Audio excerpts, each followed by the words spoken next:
desen yanımdan, can ayrıldı canımdan. Düştü ruhum taqətdən, yoruldum bu həsrətdən. Həsrətindən gözlər yaş, səni sevməzdim mən kaş.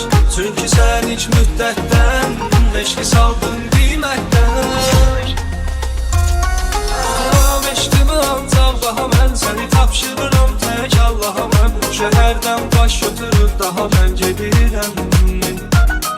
Əl üzüb hər bir şeydən soyuyub, özümü bu soyuqluqdan qoruyub. Bu şəhərdə xatirələrimi qoyub gedirəm. Tuturam eşqimi ancaq daha mən, səni tapşırıram tək Allaha mən. Bu şəhərdən baş götürüb daha mən gedirəm. Əl üzüb hər bir şeydən soyuyub, özümü bu soyuqluqdan qoruyub. Bu şəhərdə xatirələrimi qoyub gedirəm.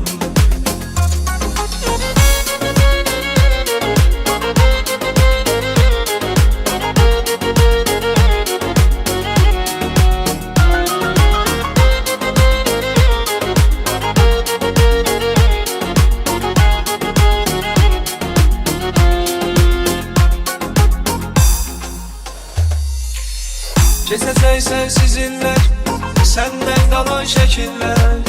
Bunu əşyadır cansız, qovuşmağımız imkansız. Bil ki təkliyi boşluqdur, içməmiş sərxoşluqdur.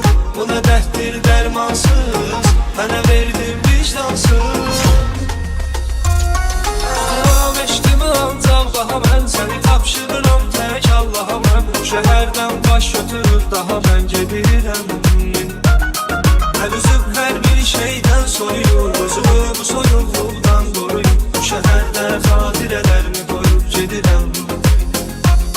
Tuturam eşqimi ancaq daha mən, səni tapşırıram tək Allaha mən. Bu şəhərdən baş götürüb daha mən gedirəm. Əl üzüb hər bir şeydən soyuyub, özümü bu soyuqluqdan qoruyub. Bu şəhərdə xatirələrimi qoyub gedirəm. Eşqimi ancaq daha mən, səni tapşırıram tək Allaha mən. Bu şəhərdən baş götürüb daha mən gedirəm. Əl üzüb hər bir şeydən soyuyub.